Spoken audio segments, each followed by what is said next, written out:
Leadership కూడా retirement ఇచ్చినట్టుగా అనిపిస్తుంది. ఏదేమైనా కానీ అన్న ఆయన సలహాలు ఆయన పక్క నుండి కానీ రిటైర్మెంట్ కానీ ఇందాక ఒక మేడం గారు చెప్పారు, ఉద్యోగాలకే రిటైర్మెంట్, దేనికి రిటైర్మెంట్ కాదు. ఎలా అంటే ఆయన నుంచి నేర్చుకున్నది ఒక సేవాభావము, ఒక దయాద హృదయము, ఒక మేమంతా కలిసి ఒక అనాథ పిల్లలకు అందరితో కలెక్ట్ చేసి ఒక సేవా సంబంధమైన కార్యక్రమంలో పాల్గొని, అలాంటి కార్యక్రమంలో పాల్గొంటే మనకు ఎనలేని ఆనందము, అదొక అనుభూతి కలుగుతుంది. అలాంటి దాంట్లో ఆయన ఫస్ట్ ఉంటాడు. ఏదైనా కానీ అన్న ఇట్లా చేద్దామంటే ఫస్ట్ ఏదైనా అమౌంట్ విషయంలో ఫస్ట్ ఆయనే ఎక్కువ అపాయింట్మెంట్ చేస్తాడు. అలాంటి కార్యక్రమాలు చేశాము. డిపార్ట్మెంట్ విషయంలో మాత్రమే సర్వీస్ సంబంధం కానీ ఏదైనా కానీ అన్న దగ్గరికి వెళ్తే ప్రాబ్లం అయితే ఖచ్చితంగా సక్సెస్ఫుల్గా సాల్వ్ చేసేవాడు. ఏది ఎందుకంటే వేసి ఎన్నికి వచ్చి ఒక భయము అనేది లేకుండా నేను ఉన్నాము, ఖచ్చితంగా చేస్తాము, చేయగలము అని అందరికీ కార్మికులకు కానీ తోటి ఉద్యోగస్తులకు కానీ స్నేహితులకు కానీ మంచి భరోసా నమ్మకము ఇచ్చేవాడు. ఆయన నుంచి మనం చాలా నేర్చుకుని చాలా ఉంది. అన్నగారి గురించి చాలా చెప్పేది చాలా ఉంది. ఆయన కాలం అతీతమైంది కాబట్టి ఆయనకు వాళ్ళ ఫ్యామిలీకి నేను ముందుకు చెప్పేది, అన్న అన్ని రకాలుగా ఆరోగ్యంగా ఉన్నాడు, వాళ్ళ ఫ్యామిలీ పెద్దగా చూడాల్సిన అవసరం లేదు. అయినా కానీ చెప్తున్నాను, ఇంటి దగ్గర అన్నకు సమయము ఇప్పుడు కూడా చెప్తున్నా, అన్న నీకు సమయము టైంపాస్ కాకుంటే వచ్చి ఆఫీస్కి వచ్చి మీ సలహాలు ఇస్తూ మమ్మల్ని పలకరిస్తూ, రిటైర్ అయినాం కదా ఇలా ఎవరైనా కానీ రిటైర్ అవ్వాలి ఎందుకు సార్ మీరు రావడం కదంటే ఏముందబ్బా ఎవరు పలకరిస్తారు మమ్మల్ని, వచ్చినాయా అప్పుడంత ఉండదు కదా అనేవాడు. కానీ రిటైర్ అయిన వాళ్ళు ఎప్పుడు వచ్చినా కానీ మీకు డిపార్ట్మెంట్కి అంతా పిల్లర్స్ మీరు మీ మీదనే మేము నిలవన్నాం. కాబట్టి యాక్చువల్గా రిటైర్మెంట్ వాళ్ళు మాకు ఒక తండ్రుల స్థానంలో ఉండి మమ్మల్ని ఈ స్థానంలో డిపార్ట్మెంట్ నిర్వహించారు. కాబట్టి మీరు అలా ఎప్పుడు అనుకోవద్దండి. రిటైర్మెంట్ పర్సన్స్ వారికి మరీ కోరుతున్నాను. ప్రతి ఒక్కరు అలాగే అంటున్నారు, ఏమన్నా మేము వస్తే ఎవరు పలకరిస్తారు మమ్మల్ని, అందరూ కొత్త కొత్త వాళ్ళు ఉన్నవాళ్ళు పలకరిస్తారు సార్, మీరు రావాలి, ఖచ్చితంగా పలకరిస్తే మీ ఆనందం మీతో పంచుకుంటాము రెండు మాటలు మాట్లాడి. కాబట్టి రిటైర్మెంట్ అయిన ప్రతి ఒక్కరికి నేను పేరు చెప్పేది ఏమంటే ఆఫీస్కి రండి, వస్తుందండి, పలకరిస్తుందండి, మీకు కూడా అందరినీ కలిసి ఉంటుంది. ఒక తల్లి స్థానంలో వచ్చిపోయినట్టుంటుంది. మన సంస్థ ఒక తల్లి స్థానం కాబట్టి మీరు వచ్చిపోతే కూడా అనుకోకపోతే ఇంటికి వెళ్తారు. కాబట్టి రిటైర్మెంట్ పర్సన్ చెప్పేది మీరు రండి సార్, ఏం పర్వాలేదు, పరిచయం ఉన్న వాళ్ళు పలకరిస్తారు, పరిచయం లేని వాళ్ళు కూడా మీరు రిటైన్ చేస్తారు. అంతేగాని మమ్మల్ని ఎవరు పలకరియరు అనే భావం మీరు ఎప్పుడు పెట్టుకోవద్దని మనసులో కూడా. ఇంకా వేదికల పెద్దలకు ఐసీ గారు చెప్పేది ఏమన్నా కానీ నేను చెప్పను.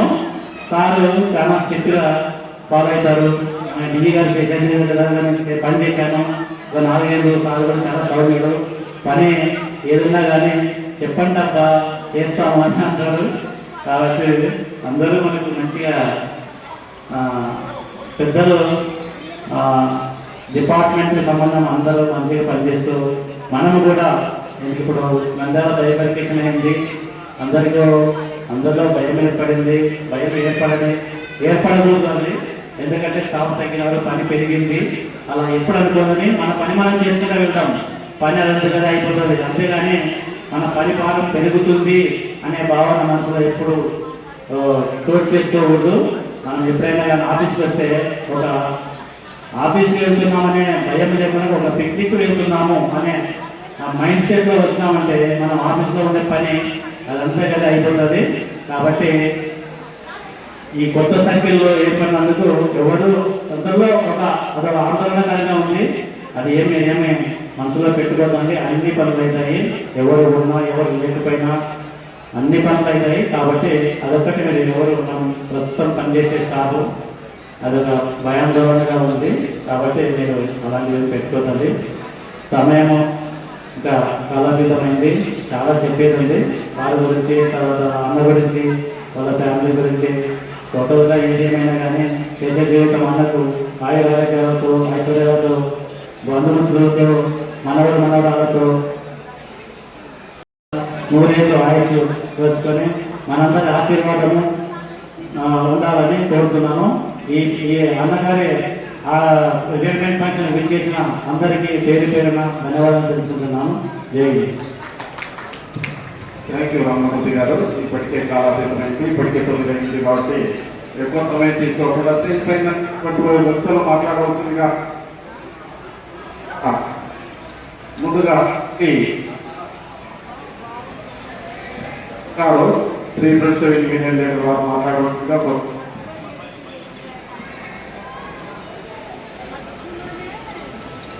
వేదికను అలంకరించిన ఈరోజు పదవి విరమణ అవుతున్నటువంటి శ్రీ రామరాజు గారికి, అదేవిధంగా మా డిపార్ట్మెంట్ అంటేనే మంత్ ఎండింగ్ అంటే చాలా చాలా చాలా విలువైనది. అలాంటి విలువైన సమయాన్ని మా తోటి స్నేహితులు అవుతున్నారంటే, జిల్లా స్థాయి అధికారులు కూడా వచ్చినారంటే వాళ్ళందరికీ కూడా పేరు పేరు నమస్కారం చెప్తున్నాము. ఎందుకంటే చాలా విలువైన ప్రతి మంత్ ఎండింగ్ అంటేనే మాకు అందరికీ తెలుసు. వేరే డిపార్ట్మెంట్లో మా డిపార్ట్మెంట్లో చాలా పీక్ చేస్తుంది. సో అలాంటి డేస్లో కూడా ఉద్యోగుల వాళ్ళ పదవి విరమణ లాంటి కార్యక్రమాలు కూడా పాల్గొనాలనేటువంటి సంస్కారం, మంచి సంస్కారం మా అది ఉండడం అనేది మేము చాలా గర్వంగా ఫీల్ అవుతాం ఆ విషయం మాత్రం. అదిగాక చాలా వీళ్ళందరూ రావడం వల్ల వేదిక స్థాయి చాలా పెరుగుతుంది అధికారులు వచ్చినప్పుడు. సో అలాంటి అధికారులకు కూడా పేరు పేరు నమస్కారం తెలుపుతూ, మరి మామూలుగా సర్వసాధారణంగా పదవి విరమణ అనేది మన ప్రభుత్వం నిర్ణయించిన డేట్కి ఖచ్చితంగా వస్తున్నది. మరి ఆ వ్యక్తి ఆ పదవి విరమణ ప్రయాణంలో ఏం చేస్తున్నాడు, ఏం సాధించుకున్నాడు అనే దాని గురించి ఈ వేదిక మీద అందరం పంచుకుంటాం. స్నేహితులైతే వాళ్ళ స్నేహం గురించి, మరి బంధువులైతే వాళ్ళ బంధుత్వం గురించి, పనిచేసే వాళ్ళు వాళ్ళ యొక్క సహవాసం గురించి చెప్తుంటారు. సో ముఖ్యంగా రామరాజు గారి గురించి చెప్పాలంటే, మొట్టమొదట మేమంతా ఒకటే ఊరు డోన్, మా ఇంటి ఎదురు రామరాజు గారు, నేను ఈ పట్టుకుంటాను. మరి రామరాజు గారు ఎలక్ట్రిసిటీ డిపార్ట్మెంట్లో రాకముందు నుంచి కూడా మా సీనియర్. అయితే ఆయన డిపార్ట్మెంట్లోన వాయిస్ చాలా గట్టిగా మాట్లాడుతున్నప్పుడు ఎవరికి తెలియని రహస్యం ఏంటంటే, నేను చెప్పేవాడిని ఆయన టీచర్గా పనిచేసినాడు, అందుకే మామూలుగా చెప్పాడు ఆయన టీచర్ సార్ అని చెప్తుంటాడు. ఆఫీసర్ దగ్గరైనా వర్కర్ దగ్గరైనా గట్టిగా చెప్తాడు వాయిస్. సో ఏదైనా కార్యక్రమం తీసుకుంటే ఖచ్చితంగా నిర్వహించేవాడు. అది మనం షెడ్యూల్ ఏ రకంగా ఉంటే ఆ రకంగా చేస్తాడు. అది కాకుండా మీరందరూ చెప్పినట్లు అంకిత భావం అనేది మెయిన్ ఇంపార్టెంట్. అట్లా విధి పట్ల కానీ ఏదైనా తీసుకున్న బాధ్యతల పట్ల కానీ ఖచ్చితంగా అంకిత భావంతో పనిచేసి ఈయన పదవి విరమణ మధ్యలో చేరుకున్నాడు. సో ముఖ్యంగా నాయకత్వం చేయడంలో కూడా ఆయన బీసీ సంఘ నాయకునిగా చేయడం అనేది మేము చాలా గర్వపడుతుంటాం. ఎందుకంటే అందరూ అనుకుంటుంటారు మన ప్రధానమంత్రి గారు అది మామూలుగా ఇంతకుముందు మనం వికలాంగులు అనే వాళ్ళని పేరు మార్చినాడు, దివ్యాంగులు అని మార్చినాడు. సో బ్యాక్వర్డ్ క్యాస్ట్ కాదు, బేసిక్ క్యాస్ట్ ఇవన్నీ మనం బతుకుతున్నామంటే బీసీల వాళ్ళని, బీసీల వాళ్ళ జీవన విధానం వల్ల భాగస్వామ్యం. అలాంటి వాళ్ళకి సేవ చేయాలంటే చాలా పెట్టుకుంటున్నారు. భగవంతుడు ఆశీర్వాదం ఉండాలి ఖచ్చితంగా. ఎందుకంటే సమాజంలోన బీసీ అనే వాళ్ళు లేకపోతే మానవ జీవితం జరగదు. ప్రతి వాళ్ళు చేతి వృత్తుల మీద పనిచేసే వాళ్ళనే బీసీలుగా చేశారు. సో అలాంటి అటు గతంలో ప్రతి ఒక్కరు కూడా ఏ కులాన్ని ఆ కులానికి గౌరవించి వాళ్ళ వృత్తులు చేపట్టినారు కాబట్టి జీవనాన్ని కొనసాగిస్తున్నారు. మనకి నిజంగా చెప్పాలంటే భగవద్గీతలో చెప్పినా, వేదాలు చెప్పినా ఎవరి కుల వృత్తులు వాళ్ళు ఎవరు చేస్తున్నారో వాళ్ళనే ఉత్తములుగా చూస్తారని భగవంతుడు వేదాల సాక్షిగా చెప్తారు.